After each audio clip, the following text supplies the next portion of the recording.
Nous sommes la moyenne des personnes que nous fréquentons. Je suis Mathieu Stéphanie, entrepreneur récidiviste et cofondateur de Cosa Vostra, agence de conseil tech et créative. Alors que nous sommes touchés de plein fouet par le coronavirus et le confinement qui en découle, je vous propose d'échanger avec des invités de Génération Do It Yourself passés et à venir afin de comprendre comment ils gèrent la crise de chez eux et d'augmenter ainsi notre moyenne en temps de crise.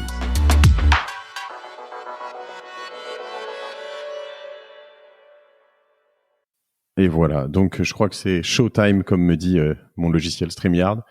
Salut Clément, comment vas-tu ? Salut Mathieu, ça va très bien et toi ? Bah écoute, très bien. J'espère qu'on était en train d'essayer de régler tous ces petits problèmes de connexion à distance.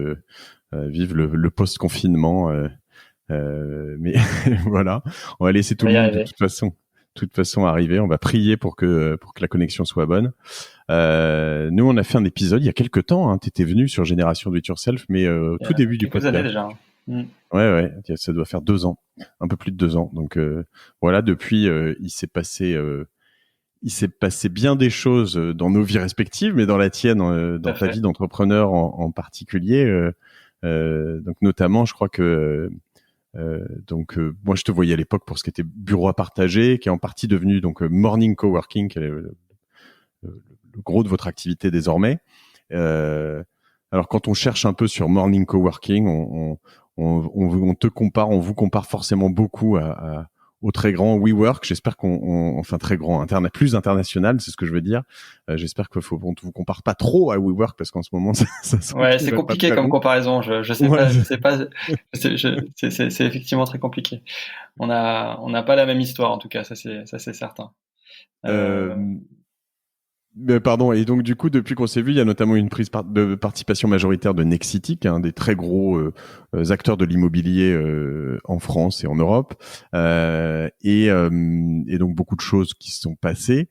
Et évidemment, alors on va parler un peu de tout ça en attendant que tout le monde se connecte, mais il y a une des choses que je voulais voir avec toi particulièrement, c'est enfin, plusieurs choses, mais justement en tant que gros acteur du bureau partagé, du coworking, etc. Vous devez être sur le pont, j'imagine, depuis quelques semaines maintenant pour voir un peu, essayer de percevoir ce que sera le bureau dans les 12 prochains mois peut-être, je les te cache impacts pas sur... que on a quelques conversations sur le sujet, pas mal avec Nexity d'ailleurs évidemment, mais avec plein de monde en interne, avec des journalistes. Avec des gens qui s'y intéressent et il y a effectivement plein de c'est un sujet qui est au cœur de ce qu'on est en train de vivre. Comment on va bosser demain et l'expérience qu'on est en train de vivre collectivement nous pousse à une réflexion sur ce que veut dire d'aller au bureau versus travailler chez soi ou dans un espace de coworking d'ailleurs. Donc on est très humble, hein, on est en train de vivre quelque chose d'exceptionnel, ça aura des conséquences. Aujourd'hui, savoir exactement quelles sont ces conséquences, c'est un petit peu tôt. Mhm. Maintenant, il y a deux, trois trucs à suivre qui sont très intéressants, et notamment les conséquences de cette expérience de travailler à marche forcée à distance.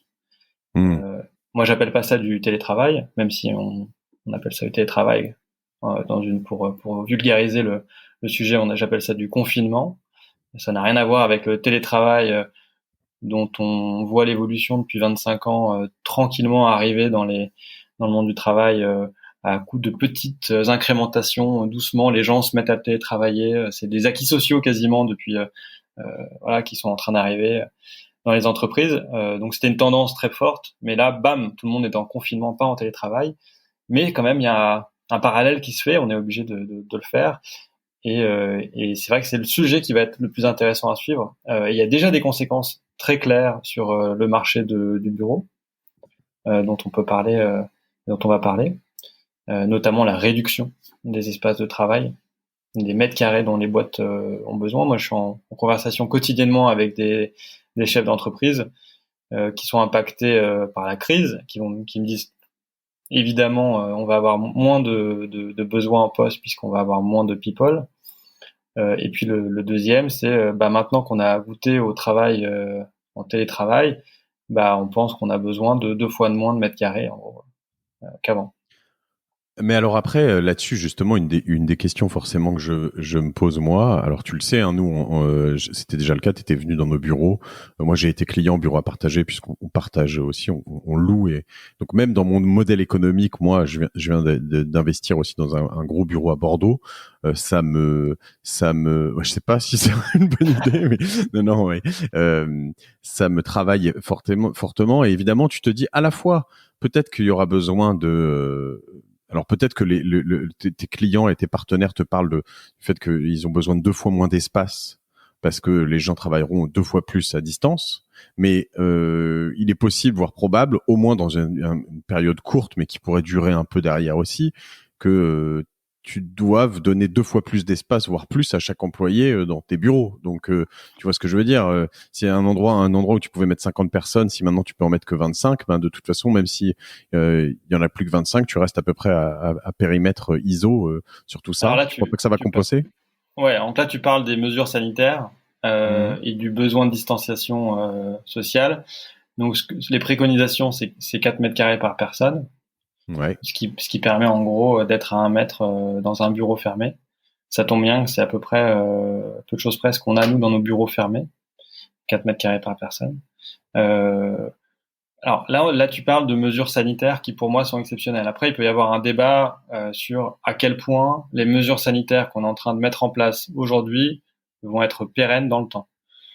Moi, mon sentiment, c'est que dès qu'on a dépassé la crise, on va se refaire la bise, on va se resserrer la main, on Mm. va pas éternellement porter des masques et pas pouvoir s'embrasser, quoi. Je mettrais de côté.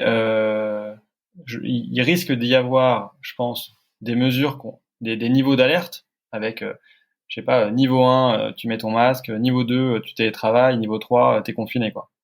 Et donc, un peu comme les pics de pollution à Paris où t'as des, euh, des alternances sur les plaques d'immatriculation et tu peux, voilà, t'as la moitié des gens qui circulent. Bah, il y aura sûrement un système comme ça pour la prochaine fois où ça arrive. Mais moi, je ne vois pas les mesures sanitaires, je les vois pas rester et perdurer dans le moyen long terme. Je les vois de façon très épisodique pour les 3, 4, 6 prochains mois grand maximum. Voilà. Donc on va revenir après à un bureau entre guillemets normal. Enfin, en tout cas, je le souhaite. Euh, donc je pense pas que ces mètres carrés là dont tu parles, qui sont des mètres carrés sanitaires, et même aujourd'hui, on peut arriver à très bien mettre en application ce qu'on nous dit en termes de mesures sanitaires dans les espaces actuels. D'accord. Donc, Ça, vous y donc arrivez ça marche. aujourd'hui? Ouais, ouais. Ouais. Alors, on a chez Morning fait un énorme travail depuis 3 semaines pour pouvoir réaccueillir nos clients depuis hier. Même si les espaces sont restés accessibles pendant toute la durée du confinement, il y a beaucoup de gens qui ne peuvent pas télétravailler, et donc on a laissé les espaces accessibles pour qu'ils puissent venir. Si t'as 2 gosses et que t'habites dans 60 mètres carrés à Paris, enfin c'est pas possible d'être confiné et de télétravailler, quoi. Mm. Donc ces gens-là, ils venaient au bureau. On avait à peu près 4-5% des gens qui venaient. Et là, hier, on a observé peut-être 10% grand max des gens qui sont revenus. D'accord. Donc En c'était très très plus, faible. ou au total 15% Au ou au total, ouais, total? ouais, au Ouais, total. d'accord. Et encore, 10%, je pense que c'est optimiste. Donc les gens viennent progressivement. En plus, Sur combien de on a quand postes même, vous avez? on a à peu près 6000 positions. Donc D'accord. voilà, enfin voilà, c'était vide, hein, on va pas se mentir. Mm. Et la plupart des boîtes chez nous, c'est des boîtes de services, des petites TPE, PME. Pour la plupart, c'est la moyenne, c'est 10 personnes. Donc c'est des boîtes qui savent s'organiser à distance. Ouais. Donc voilà, il y a massif, le travail à distance, le télétravail reste massif chez nous, quoi. Et Mais le contrat type, c'est quoi chez vous? C'est quelle typologie d'engagement? C'est-à-dire, tu peux te partir deux quand tu mois, veux ou deux ouais, mois? 2 mois De de prévu. Je préavis. pense on est dans les plus flexibles. C'est pas trop notre style d'engager les gens sur du long terme. Mm. Je sais que nos concurrents aiment bien faire des engagements longs contre des réductions. Nous, en général, c'est 1 an max l'engagement.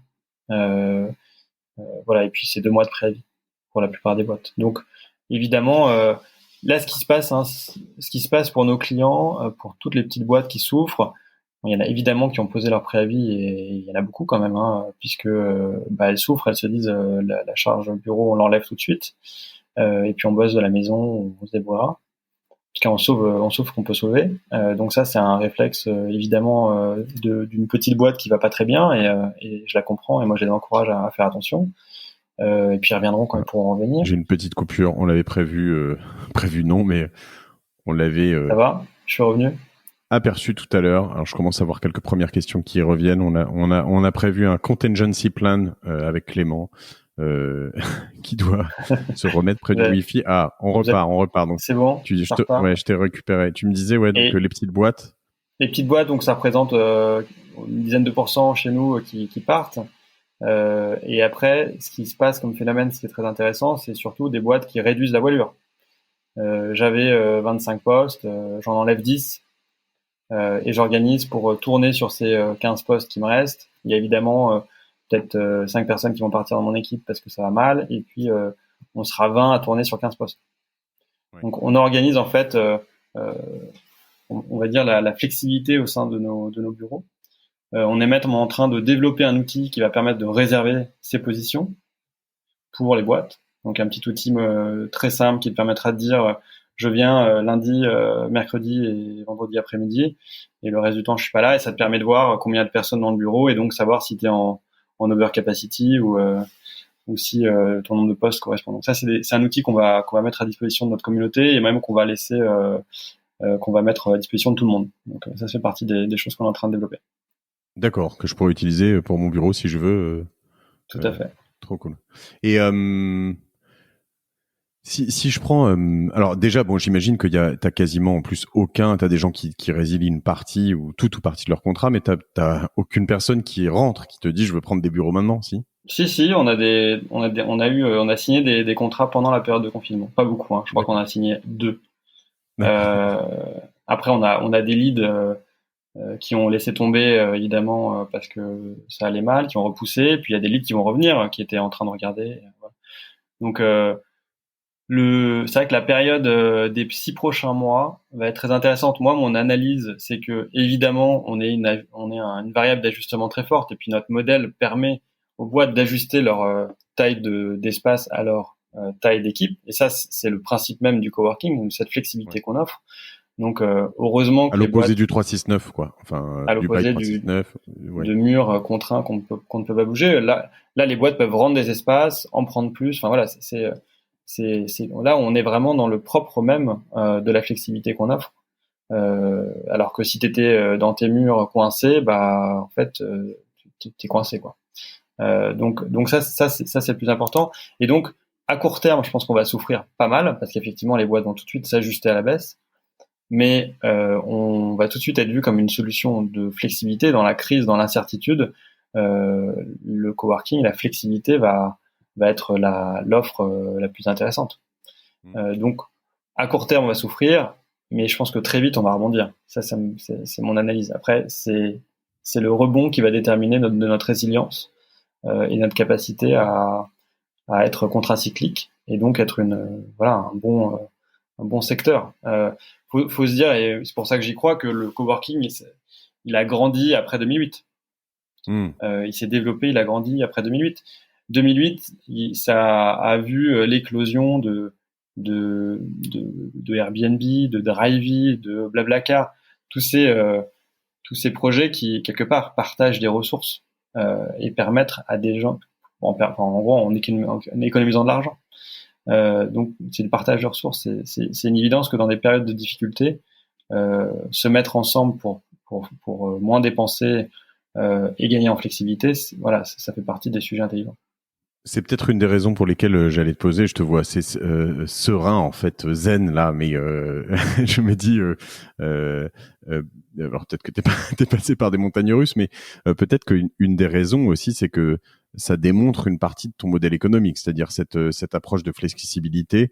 Peut-être que après avoir vécu tout ça, quand tu as une boîte qui grossit, tu réfléchis plutôt à 2 fois avant de t'engager sur un bail 369 qui te coûte un bras, dans lequel tu as des investissements faramineux d'aménagement, de déménagement, etc., et où te dit en fait finalement quand je dois ajuster ce qu'on vend un peu depuis des années sur le bureau à partager et sur Morning Coworking et chez moi d'ailleurs sur mes bureaux, mais c'est de dire en fait tu vas pas aller te prendre un bail, un truc trop engageant. Oui, peut-être que c'est un peu plus cher, mais tu payes pas le ménage, tu payes pas tout ça. T'es bien installé, tu poses tes fesses et voilà, il y a pas de.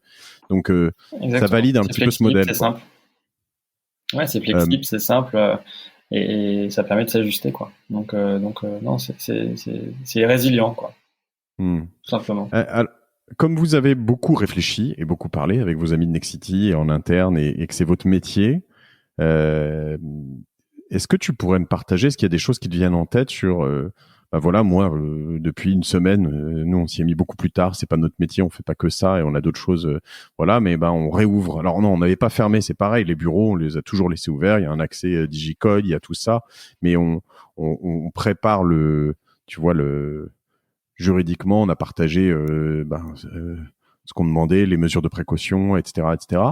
Est-ce que tu as des choses à me dire, des best practices, des bonnes idées, des choses que nos auditeurs pourraient utiliser pour se dire, bah tiens, dans mes bureaux, je devrais faire ça?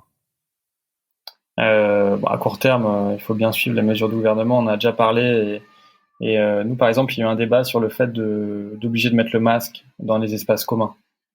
Donc on a tranché en disant oui, on oblige les gens à porter le masque dans les espaces communs. C'était pas forcément une préconisation du gouvernement, mais on s'est dit il faut que les gens se sentent en sécurité, et voir que les autres portent le masque, c'est quasiment une mesure de sécurité, de confiance voilà. Donc bien suivre les règles de sécurité, continuer le télétravail le maximum pendant la période. Et après, si tu parles de comment réfléchir à ces bureaux de demain, ça va être un vrai travail. Quand tu discutes avec des entrepreneurs qui étaient plutôt réfractaires au télétravail avant, il y en a beaucoup qui disent bon bah j'ai compris, en fait ça marche.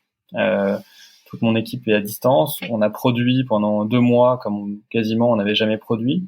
Ça a fonctionné. Les gens ont bossé. Alors, ils appellent ça du télétravail, c'est une réalité éphémère. Je le répète, c'est du confinement, c'est pas du télétravail. Mais en tout cas, l'expérience de productivité en travail à distance est plutôt positive, même s'il y a plein d'aspects négatifs au confinement, et évidemment solitude et de Zoom burn-out. Tout le monde fait des réunions Zoom toute la journée, et on n'en peut plus.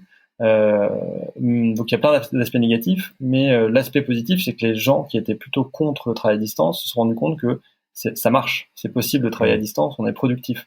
Et donc il va y avoir, je pense, une grosse démarche des entreprises pour mettre ça en place de façon massive. Évidemment, ça va pas être tout à distance, mais il va y avoir un équilibrage entre peut-être avant le conseil c'était 1 à 2 jours, peut-être qu'on va monter même jusqu'à 2, 3 jours maintenant. Donc je pense qu'il y a beaucoup de boîtes qui vont qui s'y sont mis à marche forcée pendant le confinement et qui vont s'y mettre beaucoup plus, 1, voire 2, voire 3 jours après le confinement. Moi, mon analyse, c'est que ça va avoir des impacts très forts, évidemment, sur les mètres carrés, sur la demande. Donc, divisé par 2, peut-être c'est extrême, mais je pense qu'on va perdre en moyenne entre 20 et 30% de demande dans les mètres carrés sur les prochaines demandes. C'est une intuition, mais on va vite le voir.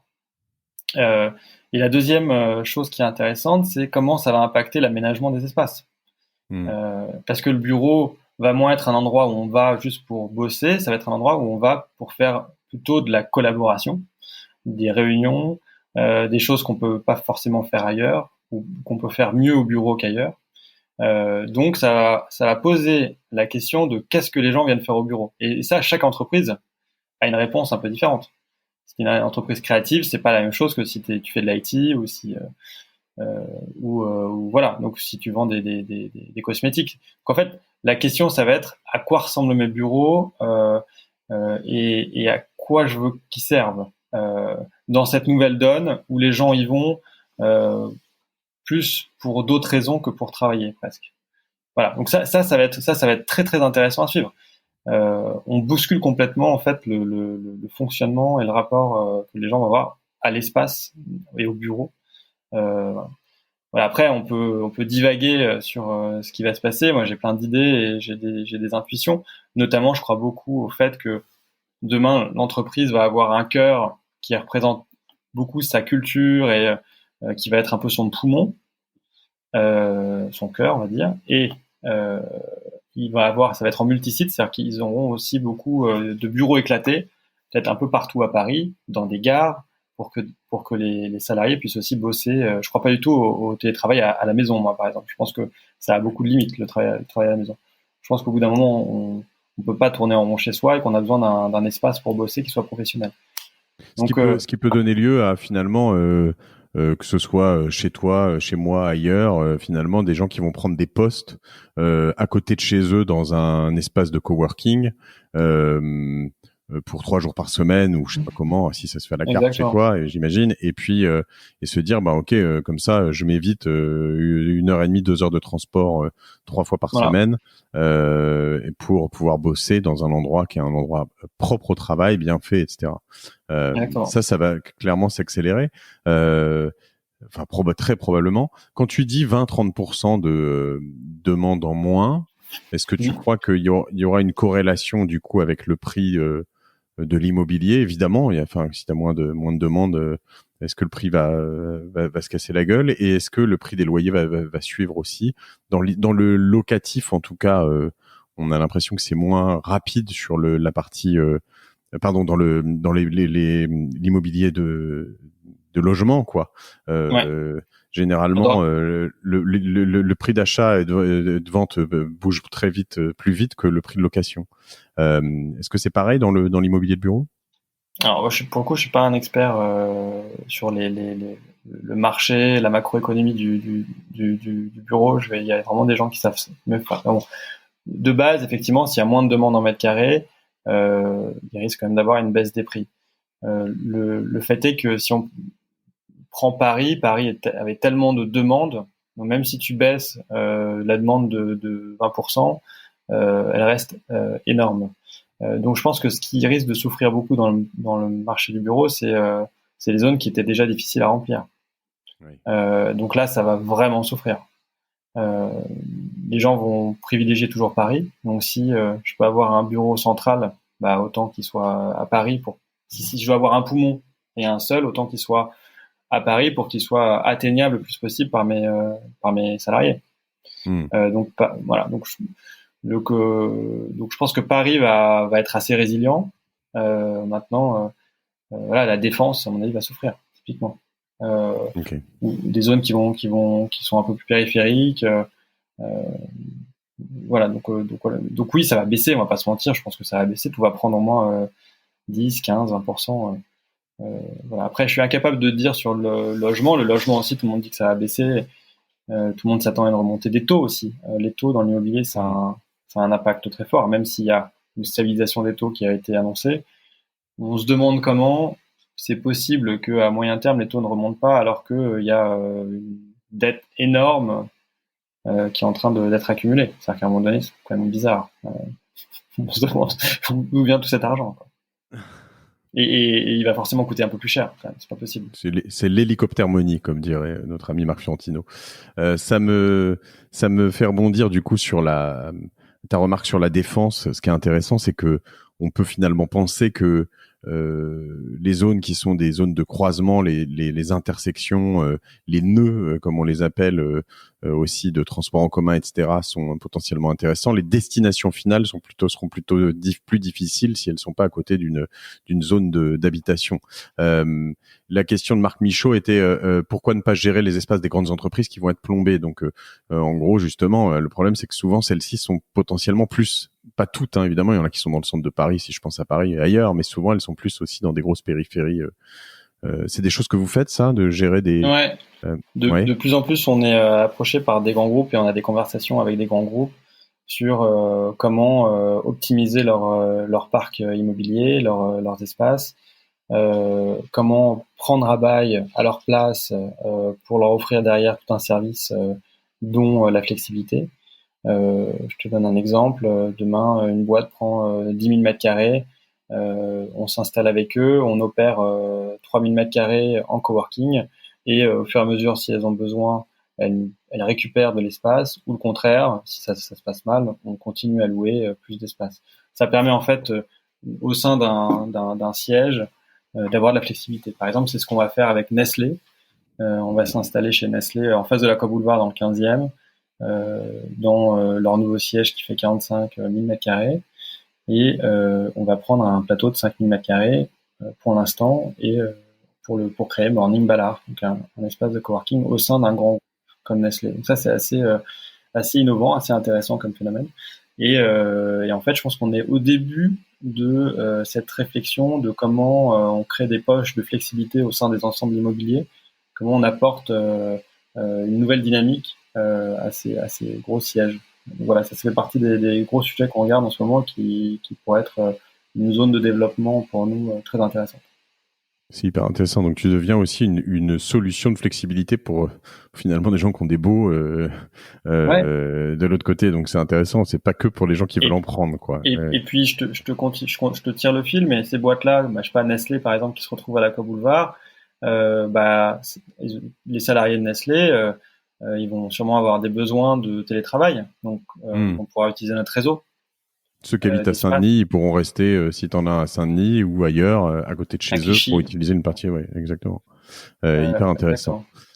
Dans les autres questions, alors il y a quelques questions autour du management. Là, on peut peut-être avoir une approche d'entrepreneur. Je ne sais pas si tu es toujours spécialiste là-dessus, mais même ton intuition sur Alexandre Renou qui nous pose la question, est-ce que le travail à distance, car il n'y a pas que le home office, est compatible avec le management à la française?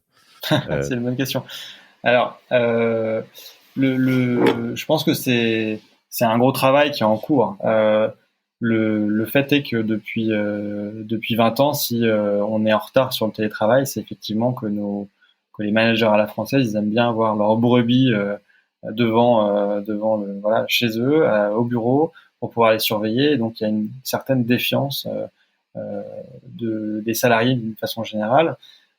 Et donc le management vit plutôt le télétravail comme ils vont pouvoir glander à la maison tranquille si je les surveille pas, quoi. Il y a toujours un peu ce rapport management patronat contre salarié qui veut prendre son jour de télétravail le vendredi surtout pour pouvoir partir en week-end. Voilà, donc ça c'est un peu la mauvaise image du télétravail qu'on a depuis 20 ans. Maintenant, je pense que ce qui s'est passé là dernièrement, et on en a parlé tout à l'heure, c'est en train de changer la donne. Et aujourd'hui, avec les outils qui sont mis en place, mais il y a un gros travail à faire sur la gestion des outils, la gestion du télétravail, le travail à distance pour que les équipes soient performantes. Là, je suis complètement d'accord. Là, tout d'un coup, on a dit bon, tout le monde se met à distance, mais il n'y a eu aucune formation, il n'y a eu aucun travail sur la façon dont. Quand je te dis il y a du Zoom burn-out, c'est vrai. C'est-à-dire que dans beaucoup de grands groupes, ils ont mis la réunionite qu'ils faisaient avant sur Zoom. Et du coup, c'est à coup de Zoom toutes les heures. J'ai fait Zoom à par-ci, Zoom par-là. Et en fait, ils ont recréé la même chose qu'ils avaient en physique en distance. Et ça va pas. On va appeler ça la Zoomite. La Zoomite. La Zoomite, ouais, la Zoomite, voilà. La Zumba. Et donc, je pense que ça c'est, et on est au début il faut réapprendre à travailler à distance. Travailler à distance, c'est beaucoup plus d'asynchrone, par exemple. C'est avoir un outil comme Trello, comme Asana, qui te permet de gérer des projets de façon asynchrone. C'est beaucoup plus être dans l'écrit, ce qui est pas évident pour beaucoup de gens qui sont beaucoup moins dans l'écrit, plus dans l'oral. Donc voilà, c'est aussi une question là, les Français sont très oraux. Donc voilà, il y a beaucoup de choses à travailler. L'asynchrone, c'est pas toujours évident parce que ça veut dire que tu dois accepter que des gens soient pas disponibles maintenant, que en fait t'es plus sur une approche de tâches effectuées, de boulot livré, quoi, delivered, de ce que de vraiment faire confiance. Faire confiance et de ce qui a été effectué plus versus le temps passé, quoi. Et c'est vrai qu'on a peut-être moins cette perception en France. Et à la fois, on est souvent quand même un pays qui est très perçu avec les lois assez contraignantes sur les heures de travail comme un pays assez efficace et efficient. Donc c'est tout le paradoxe là-dessus. Et c'est vrai que il y a des moments en tant que patron, c'est difficile. Je vais te dire, ça va être très intéressant de voir cette évolution parce que aujourd'hui, avec les technologies qu'on a, quand tu mets en place un bon Salesforce, un Asana, etc., en fait, tu as un contrôle sur la production qui est encore plus précis sur les tâches effectuées, sur le temps que ça a pris. par les équipes de façon individuelle. Donc au final, les outils technologiques sont encore plus contraignants quasiment, plus contrôlants que le présentiel. Donc ça, je pense que ça va vite basculer, ils vont vite comprendre ça. L'entreprise, qui est quand même une machine à productivité, va vite comprendre ça et va être capable de mettre en place cette nouvelle façon, cette nouvelle dynamique de travail en étant rassuré parce que justement les outils vont permettre de contrôler que tu fais ton travail, que c'est delivered, que le temps que tu as passé il est bon, etc., etc., etc. Donc au final, voilà, c'est un trade-off. Je pense qu'il va y avoir beaucoup plus d'autonomie du fait que justement le travail à distance, les gens vont pouvoir de plus en plus. Moi, je pense que le travail, c'est un passage. Le télétravail, c'est un passage. Le travail demain, c'est tu décides où tu travailles en fait. C'est pas du télétravail, c'est tu vas au bureau si tu as envie d'aller au bureau, tu vas chez toi, tu vas dans un coworking, tu vas faire du sport et en même temps tu bosses sur ton mobile. Voilà. Demain, en fait, je pense que les gens vont être en capacité de choisir leur espace physique en fonction de leurs besoins. C'est ce qu'on appelle le activity-based working. Donc il y aura pas de télétravail. Il y aura, je vais là où j'ai besoin d'aller pour le boulot que j'ai à faire. Tu vois. Mais c'est vrai que ça nous mène à quand même des situations assez ubuesques. Moi, je me retrouve à faire des calls à 7h15 du matin, à faire des calls avec mes gosses qui sont là. Je suis encore surpris que d'en avoir encore eu aucun qui a débarqué dans un LinkedIn Live, mais ça ne saurait tarder. Généralement, quand je dis ça, ça arrive dans les 4 secondes. Ça, c'est le confinement. Sur le confinement, oui, mais je veux dire même dans le home office. Alors du coup, après, là, je parle home en effet, mais il y a en tout cas des choses qui ont un peu changé à marche forcée, quoi, qui font que on tolère des choses un peu différentes. Comme tu le dis, là, le sport, en fait, finalement, est-ce que tu peux considérer que quelqu'un, je sais pas moi, puisse travailler en faisant un jog et moi, un call en même temps tous les matins, depuis 2 mois en confinement, j'ai la chance d'être à la campagne. C'est pas la déco de chez moi derrière, pour assurer. J'ai pas osé faire de remarques. Ouais, tu peux. Je suis dans une maison de campagne avec un petite forêt en face, donc j'ai vraiment de la chance. Je mets mon short et mes pompes de tennis. Je prends mon téléphone et mes AirPods et je vais faire mes calls dans la forêt. Je cours un peu, je fais mes emails en marchant, etc. Et pendant vraiment de 9h à midi, je bosse comme ça. Et je pense que j'ai fait 80% des matinées, sauf quand il a plu. Il a fait plutôt beau, comme ça. Et pour le coup, j'avais jamais bossé comme ça. C'est génial. Ouais. Enfin voilà, je suis hyper concentré dans les calls parce que je marche dans la nature. Voilà, ça m'aère l'esprit. Ouais, et donc j'ai expérimenté une nouvelle façon de travailler. Je pense que c'est ça aussi ce qui est intéressant dans cette période. Tu fais pas la promo de Morning Coworking en disant tout ça, mais non. Mais en revanche, ça me manque, tu vois. Ça me manque beaucoup d'aller au bureau. Je suis d'accord. Dans d'autres questions qu'on peut avoir sur les coûts de fonctionnement notamment, quel impact a le Covid dans tes coûts de fonctionnement demande Alexandre Bureau. Alors Alexandre Bureau, il a un joli nom, notamment son vrai nom. Qu'est-ce que je veux dire alors nous, le business model du coworking, il est assez simple. Les coûts, la moitié, c'est le loyer. Donc on a évidemment, on est en discussion avec tous nos propriétaires sur les loyers pendant le Covid, et donc de l'autre côté, on fait aussi le maximum de gestes. On transfère tous les gestes de nos propriétaires vers nos clients, notamment les plus fragiles, les TPE, PME. Donc ça, c'est un engagement que j'ai pris. Après, les coûts de fonctionnement, c'est le ménage, l'électricité et l'internet, et puis surtout les people, l'accueil, les gens qui gèrent. Donc voilà. C'est assez simple. Il n'y a pas eu de réaménagement ou de ménage supplémentaire, autre chose qu'on fait exploser tes coûts? Alors pour accueillir lundi les clients, on a eu beaucoup de coûts qu'on n'avait pas prévus. Voilà. Alors ça a été compensé par une baisse des coûts pendant le Covid, parce qu'on a Clément qui va revenir normalement dans un instant. Allô, vous m'entendez? Ah ouais, ça y est, tu es revenu. Tu as eu beaucoup de coûts, tu disais, pour faire revenir tout le monde, ouais.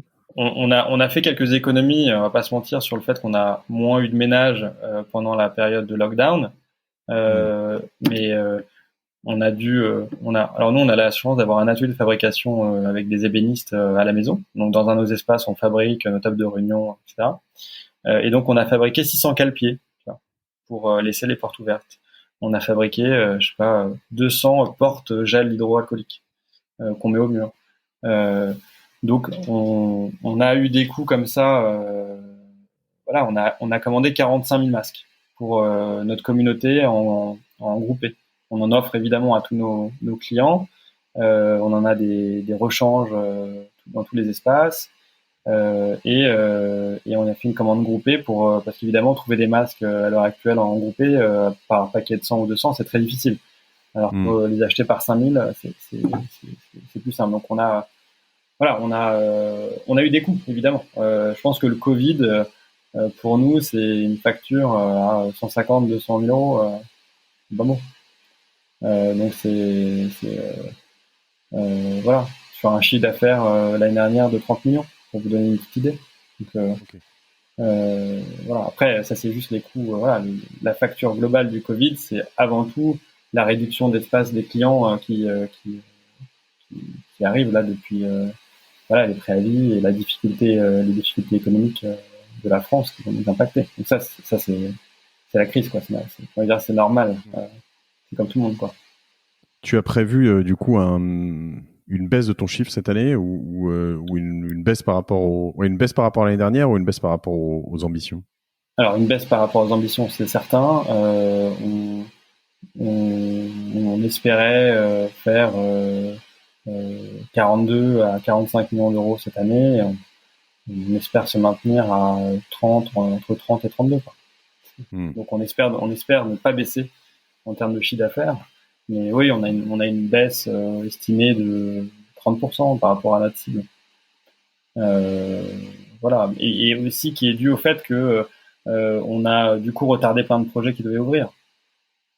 Ouais. Donc la croissance de 50% qu'on devait faire, 40-50% qu'on devait faire, on peut pas dans ces conditions la réaliser sereinement. Donc on a mis en pause et on s'est désengagé, on a mis surtout en pause tous les sujets de croissance.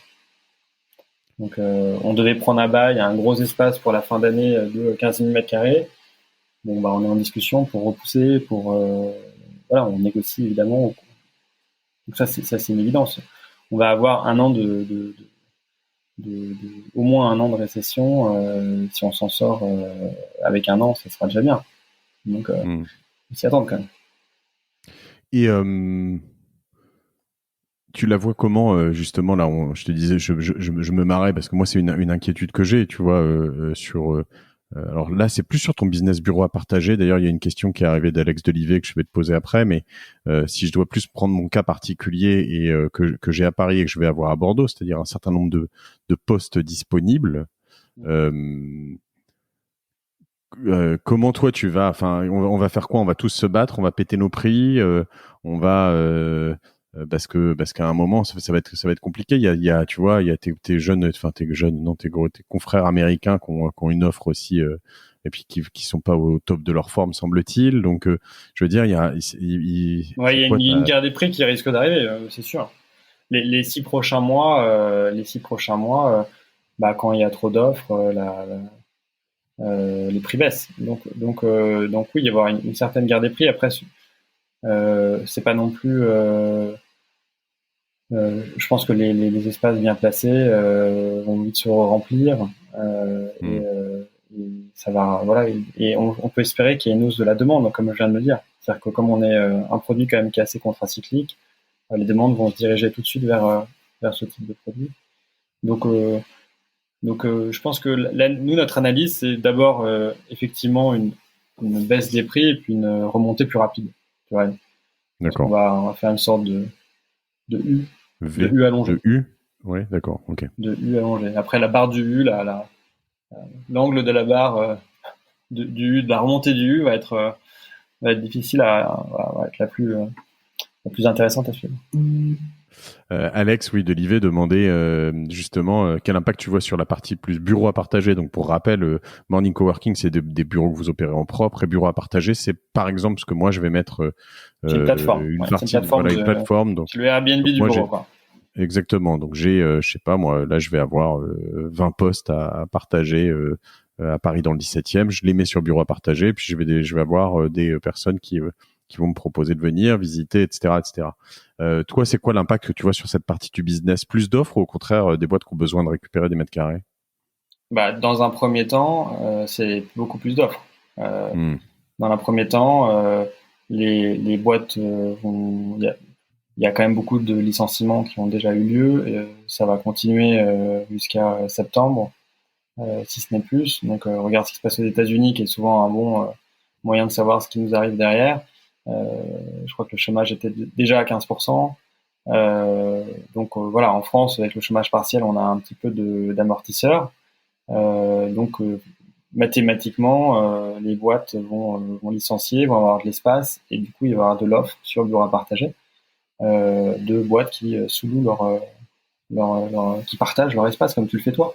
Donc oui, plus d'offres. Et puis après, évidemment, si la demande suit, comme on se le dit, parce que les gens ont besoin de flexibilité dans leur bureau, ils vont pas s'engager sur les 369 dans le paysage actuel. Il y aura une demande qui sera sûrement plus forte vers ces produits-là. Est-ce que ça va compenser? Ça va être dépendant de la taille de la crise. Ça, c'est très difficile à estimer. Mais, mais, mais bon, oui, avec ces bureaux vides, il faut en faire quelque chose. Donc, faut les mettre sur des plateformes comme Bureau à partager pour essayer d'en faire quelque chose et de pas laisser vide des bureaux qui servent à rien. Ça, c'est une évidence. Euh, alors il y a eu des questions sur lesquelles on a plus ou moins répondu au début. Qu'envisagez-vous chez Morning Coworking pour répondre à cette future demande potentielle, aménagement particulier des espaces, mise à disposition d'outils immobiliers spécifiques. Je me pose alors en plus de cette question que tu peux garder en tête, est-ce que tu crois aussi est-ce que ça peut pas changer profondément l'aménagement, c'est-à-dire est-ce que je sais pas, il y en a plein, alors on lit partout que c'est la fin de l'open space ou en partant très loin, ou est-ce que peut-être que certains on se dit il faut être moins serré, avoir encore plus d'espace, est-ce que la norme va pas changer un peu après tout ça, même s'il y a d'abord une période légale sanitaire qu'il va falloir respecter une fois avant de traiter totalement ce virus, mais est-ce que ça peut pas avoir aussi un impact là-dessus sur le long terme, sur un changement de la norme entre guillemets? Alors, si la norme change, on devra changer. Mais quand je dis là, norme, c'est norme psychologique ou Ouais, norme norme pour tout le psychologique. monde, tu vois, pas réglementaire, pardon. Ouais. Moi, je crois pas trop. Je crois on est un animal qui oublie très vite. Mm. Euh, et on va reprendre nos habitudes.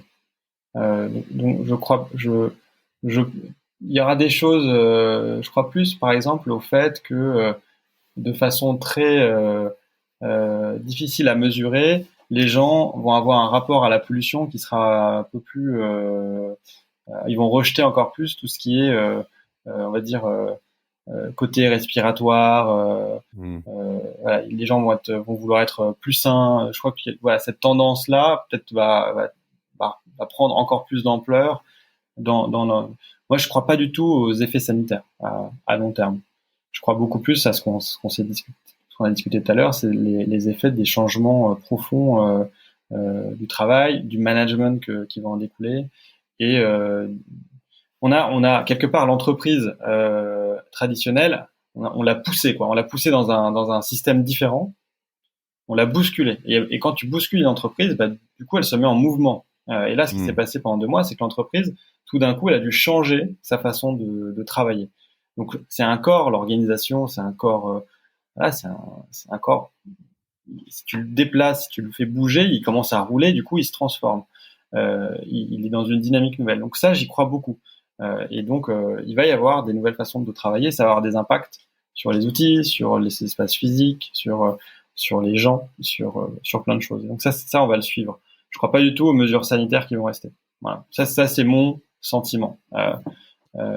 Après, chez Morning, pour répondre à la question de Thierry, Nous, en termes d'aménagement, on est en train de réfléchir évidemment à renforcer cette idée qu'il faut de plus en plus des espaces faits pour des activités. Je veux me reposer, je vais dans une salle de sieste, je veux me concentrer, je vais dans un espace zen, je veux être brainstormé, je vais dans un espace créatif, etc., etc.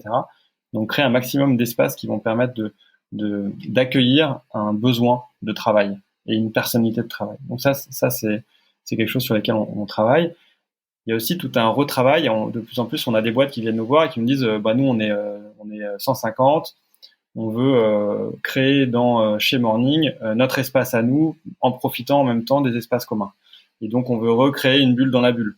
Et donc dans cette bulle, on va travailler avec eux sur tout ce qu'ils ont besoin pour travailler. Donc ça c'est évidemment à l'aune de ce qui se passe, il y aura des besoins très différents. Donc ce qui est génial, c'est qu'on est vraiment au contact quotidien des nouveaux besoins et des besoins multiples, parce qu'il y a autant de besoins que de boîtes. Même si ça se recoupe, il y a quand même toutes les boîtes sont différentes. Donc ça, c'est un sujet important et intéressant. Le sujet aussi sur lequel on travaille, c'est évidemment offrir, je parlais du logiciel de gestion de tes mètres carrés, de tes équipes pour pouvoir réserver ta place dans ton bureau, parce que tu auras moins de postes que de personnes. On est aussi en train de travailler sur un petit calculateur du nombre de postes, de mètres carrés dont tu as besoin selon tes équipes, ce que tu fais. Donc, est-ce que tu as des développeurs, est-ce que tu as des gens créatifs, est-ce que tu as des gens Donc, tu vas pouvoir rentrer en fait des profils et ça va te donner un nombre de postes dont tu as besoin. Donc, ça va être ce qu'on appelle le calculateur de postes. On est en train de travailler évidemment sur une offre de télétravail 1-2 jours par semaine qu'on n'avait pas aujourd'hui, à tort. On avait l'offre nomade qui était à 300 balles par mois full access, qui déjà été une super offre. On va essayer de travailler sur une offre 1 jour par semaine à 100 balles, 2 jours à 180, tout comme ça, ce qui va permettre vraiment d'épouser le besoin. Donc voilà, on travaille sur ce sujet-là, aussi bien au niveau outils tech, offre chez nous. On a aussi un partenariat on est en train de monter pour offrir, pour mettre des packs double écran, chaises ergonomiques, clavier, imprimante, tout ce que tu as besoin pour organiser ton petit bureau chez toi, si tu as besoin de rester chez toi pour travailler, et donc avoir des bons prix là-dessus. Donc voilà, on met en place plein de choses qui vont permettre aux gens de quelque part épouser ces nouvelles normes, ces nouvelles activités, quoi. Ok. Intéressant, en effet. Moi, je note toutes ces accès que tu as à des bureaux bien faits, ergonomiques, ces menuisiers. Tu vois, j'étais intéressé tout à l'heure par tes distributeurs de gel qui doivent être jolis s'ils sont faits en bois. Ça m'intéresse. Mais et en effet, tu dois pouvoir donner accès à un certain nombre de choses qui sont sympas. Il y a quelques questions aussi qui viennent sur en gros, le rôle, je vois Richard, Mita et Émilie Brossier-Bruno, le rôle je pense du bureau physique par rapport à l'ADN de la boîte, le côté social du bureau, etc. Donc, en effet, c'est quand même un endroit où on réunit de temps en temps tout le monde. Du coup, si jamais on a ces espaces de rotation où tu as 15 postes pour 25 personnes, où tu as comment je réussis? Alors, il faut avoir des grosses salles de réunion, il faut proposer d'autres choses. Comment je peux parer à ce... La culture d'entreprise, elle transpire à plein d'endroits, mais elle transpire beaucoup dans le rapport entre les gens et du coup aussi là où ça se passe dans les bureaux. Donc moi je crois que le bureau a avant tout cette fonction de réunir, de socialiser. On travaille pour gagner notre vie, pour mettre du pain sur la table. On travaille aussi surtout parce que ça nous donne du sens et ça nous socialise. Je pense que là, ce qu'on vit en ce moment nous rappelle à quel point c'est sympa d'aller prendre une bière après le boulot, de bouffer avec les collègues, de se faire des réunions sur des projets. Je pense que ça nous manque, ce contact physique. Je pense qu'on est grégaire. On sent l'overdose de Zoom chez Clément, hein, quand même. Ah ouais, non mais j'en peux plus moi des conf calls. Non mais c'est vrai que c'est fatigant, hein. Je trouve que c'est presque plus fatigant d'être en conf call qu'en réunion, parce que ta concentration elle est déjà t'as moins l'habitude, donc c'est plus difficile. Puis c'est pas naturel. On a besoin de se toucher, quoi. On est des êtres humains, on est habitué à être en groupe. Donc, enfin, pour la majorité des gens, le fait de se retrouver est un must absolu, est un besoin absolu. Le fait qu'il y ait une flexibilité dans notre accès aux espaces et qu'on puisse rester chez nous, aller ailleurs pour éviter les transports, etc. C'est une évidence, mais il faut qu'on puisse se retrouver. Donc ça va être clé dans le bureau de demain. C'est de la partie sociale. Et justement, c'est ce qu'on fait le mieux dans les espaces de coworking. Donc là aussi, je me dis quand même que sur cette fonction de socialisation, on n'est pas trop mal. C'est ce qu'on est en train d'essayer de faire, tu vois, dans notre projet de bureau à Bordeaux. Tu vas me dire si c'est une mauvaise idée ou pas. D'ailleurs, je t'en reparlerai peut-être en off, mais c'est une sorte pas un manoir peut-être, mais une sorte de belle maison dans un quartier qui s'appelle Codéran, qui est un beau quartier, et dans lequel on voudrait faire une garderie et une piscine et voilà des espaces de réception, avoir vraiment un espace de vie beaucoup plus bureau moderne, j'ai envie de dire, qu'un endroit où en fait quand tu te réunis et que tu viens là-bas, t'es bien en fait, quoi, un côté très 2020, en fait, cette hybridation entre le travail, la vie perso, elle est en marche forcée. C'est vrai que demain, on peut imaginer un monde où il y a moins de différences en fait. Enfin, moi, à titre personnel, je fais pas la différence entre ma vie personnelle et ma vie professionnelle. Après, je suis entrepreneur, donc c'est quelque part une fonction qui s'y prête bien parce que voilà, voilà, je sépare pas. J'ai qu'une seule vie, quoi. Donc de temps en temps, je prends ma matinée parce que j'ai envie d'aller faire du sport sans bosser. De temps en temps, je fais les deux, je bosse et je fais du sport en même temps. Et en fait, je m'équilibre personnellement comme je l'entends. Quand je travaille trop, j'arrête. Ouais. Voilà. Ce que tu dis, c'est qu'on est en train de faire en fait des espaces de maison au bureau et des espaces de bureau à la maison en fait en Bien parallèle. sûr. Ouais, Ouais. c'est un peu ça. Ouais. Ouais. Et après, le vrai travail, en fait, c'est sûr. Je pense que le vrai travail intelligent qui va avoir lieu, c'est d'accompagner les gens à épouser cette nouvelle forme et pas être contre. Euh, et savoir couper quand il faut couper. Voilà. Donc ça, c'est toute la difficulté parce que dès que tu pars dans ce sujet-là, on va dire, en fait, les gens ne savent plus s'arrêter, ils bossent tout le temps, et puis on leur met la pression pour qu'ils bossent tout le temps. Voilà, la difficulté, c'est d'arriver à trouver cet équilibre et que entre guillemets le management dans les entreprises joue le jeu, quoi. Donc voilà, donc c'est aussi l'entreprise raisonnable qui est intéressante derrière ce sujet, quoi. C'est comment tu fais en sorte que tes employés, voilà, et les employés, même les associés, parce que moi, dans la boîte, il y a quasiment que des associés, finalement, trouvent le bon équilibre. Et un gars qui bosse 5 heures sera peut-être plus efficace qu'un gars qui bosse 9 heures.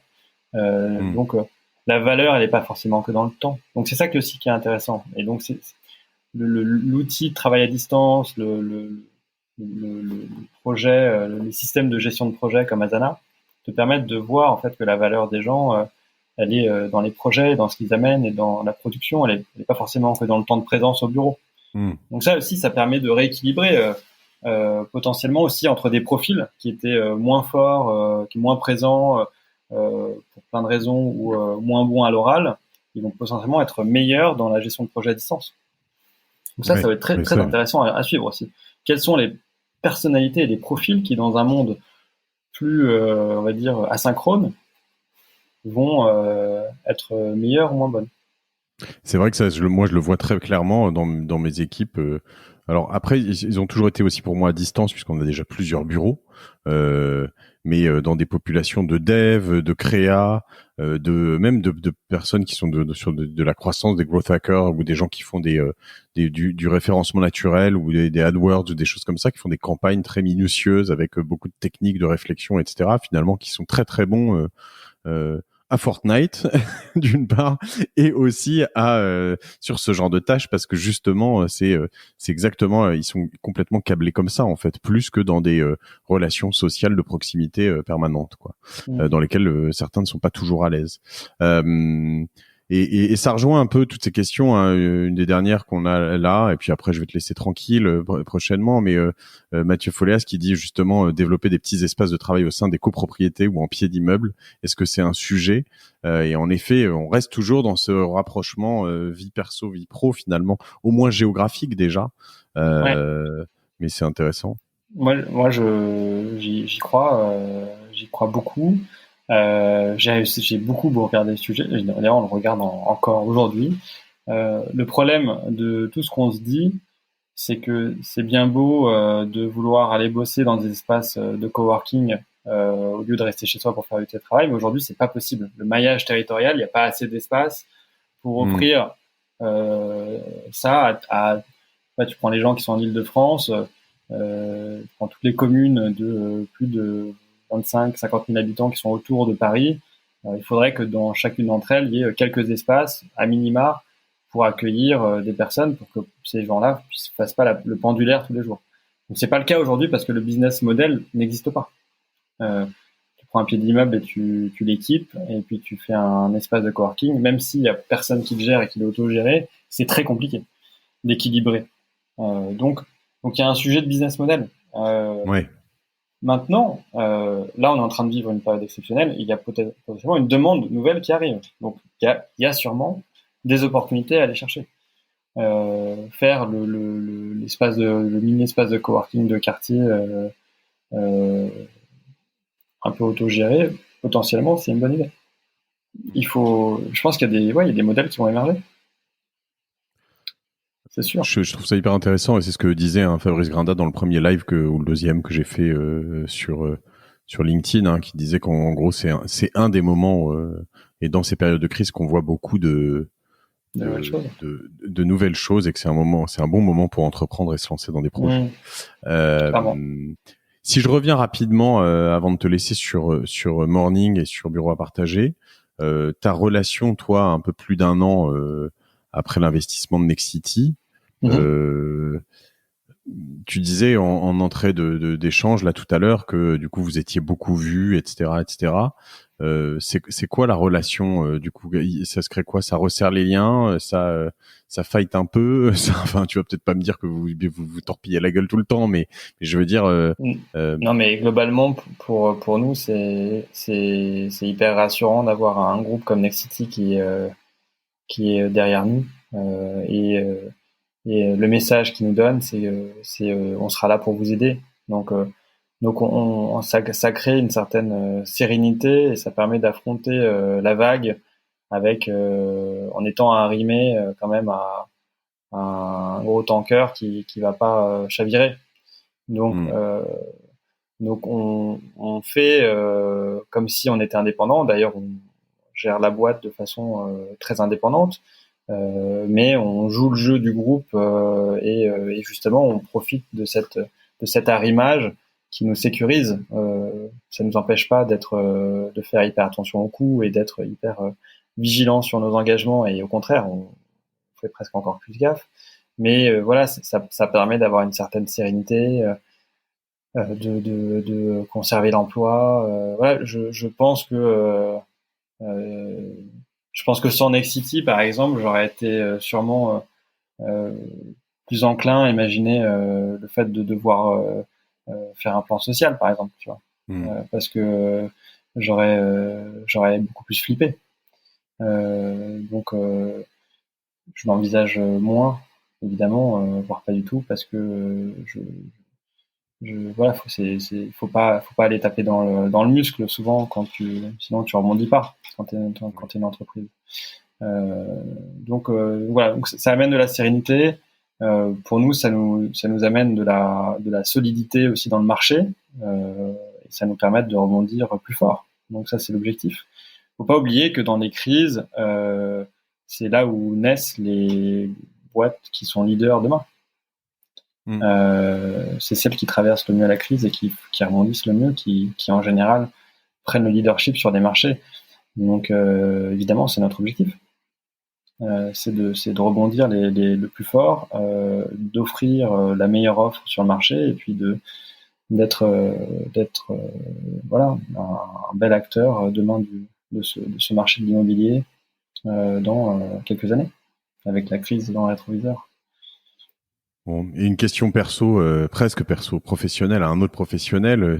Moi, j'étais en train de regarder, mais littéralement, hein, le jeudi avant le confinement, je visitais un bureau tout près dans le 17e. Je me disais, je vais acheter un autre truc.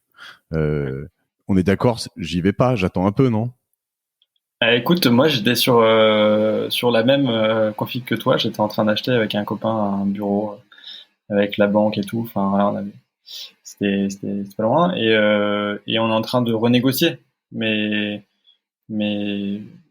voilà, si c'est à Paris, bah, c'est dans le 17e aussi, moi, tu vois. Donc, Mmh. je pense que tu peux renégocier, à minima renégocier 10%. Mmh. Voilà. Après, ça dépend de tes finances et de ton, voilà, mais je pense que oui, enfin, c'est résilient à Paris. Donc, je pense pas ça va pas être une crise, on va pas perdre 50% de valeur à Paris. Je crois pas du tout. Ok. Mais C'est bon, chiant parce que je, je, je tu me suis, remets ça sur, je tu me suis remets pas ça sur du le tout. haut de la pile. Non, mais après, la vraie question à se poser, c'est est-ce qu'il n'y a pas des investissements qui valent plus le coup? C'est-à-dire qu'aujourd'hui, dans une crise comme celle qu'on vit, souvent, comme dans toutes les crises, le cash is king. Donc, quand tu as du cash, il faut l'allouer là où il y a le plus d'intérêt pour toi. Donc, il Mmh. y a peut-être des zones d'investissement qui sont plus intéressantes que les 5% de rentabilité potentielle que vont te rapporter le bureau. Ouais. C'est peut-être plus ça la question. J'ai l'impression que tu as une idée derrière la tête. Mais Non, non, non, mais je pense que par exemple, il y a des fonds aujourd'hui, il y a beaucoup de besoins pour les entreprises ont besoin de cash. Donc, je pense qu'il y a des fonds d'obligation pour aider les entreprises à passer cette crise qui vont être intéressants. Euh, mmh. donc, peut-être plus, ça rapportera peut-être plus que l'immobilier à court terme, Bon. court moyen. Va falloir que je refasse un épisode avec Olivier quoi. Et, Ouais, t'as les contacts qui vont bien. Je pense que tu vas trouver. Mais donc voilà, après, c'est plus une question d'allocation de tes ressources par rapport au moment. ok. Et alors, toute dernière question subsidiaire pour toi cette fois. Quand est-ce que tu reviens chez Morning Coworking, quoi, tu sais? Mais écoute, j'ai failli y aller hier. Et puis on m'a conseillé de pas y aller pour justement donner l'exemple de rester en télétravail, parce qu'il y a quand même une grosse partie de nos équipes qui sont sur place, qui ont beaucoup bossé pour organiser les bureaux ce week-end aussi. Donc finalement, je me suis dit que voilà, j'allais pas y aller pour. C'est compliqué parce que tu as aussi envie de montrer l'exemple pour être sur place et en même temps, il faut montrer l'exemple pour faire du télétravail. C'est, c'est la Je première savais fois pas que, quoi faire. J'étais coincé. c'est la Et ma première femme fois que a j'en parle tranché, elle m'a avec. dit tu restes ici. Oui, bah Donc voilà. c'est facile.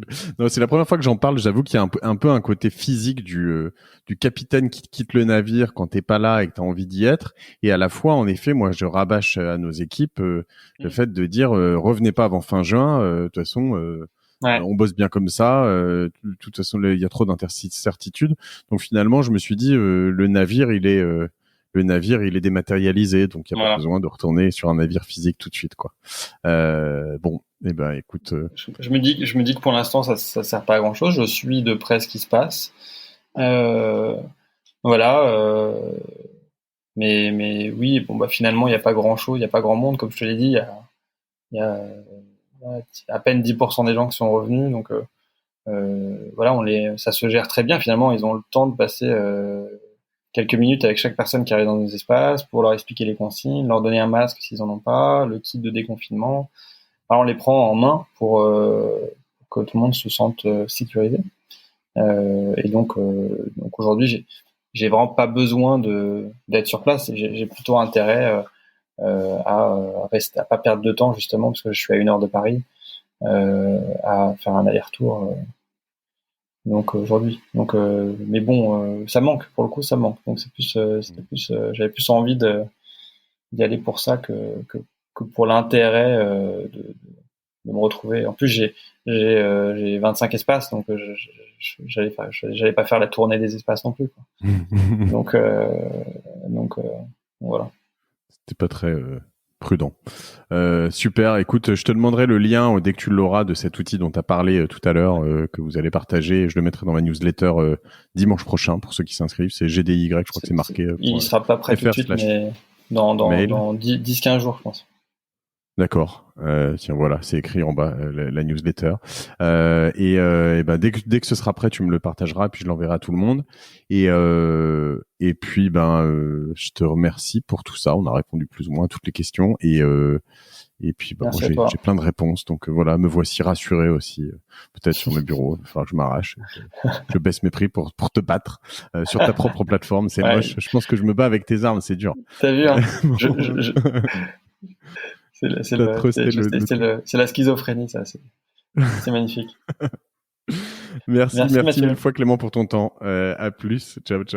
À plus tout le monde. Merci. Hein, et n'oubliez pas de vous inscrire à la newsletter. N'oubliez pas de suivre tout ce qui se passe chez Bureau à partager, Morning Coworking un peu partout, de suivre Clément sur LinkedIn aussi, et puis voilà, un petit clin d'œil à mes sponsors, je le disais, mais qui m'ont pas lâché aussi, nos sponsors et nos partenaires chez Cosa Vostra aussi, qui nous ont pas lâché pendant ce confinement qui vient de se terminer.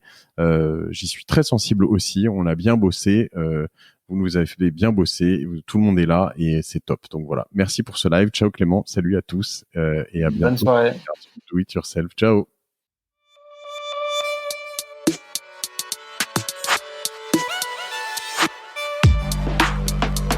Merci d'avoir écouté cet épisode jusqu'au bout. Si vous pensez qu'il pourrait intéresser un de vos proches, je compte sur vous pour lui partager. Aussi, n'oubliez pas de vous inscrire à la newsletter de Génération Do It Yourself sur gdiy.fr et d'aller regarder ce que font mes sponsors qui me font l'honneur de m'accompagner en temps de crise. Allez, on continue à se battre.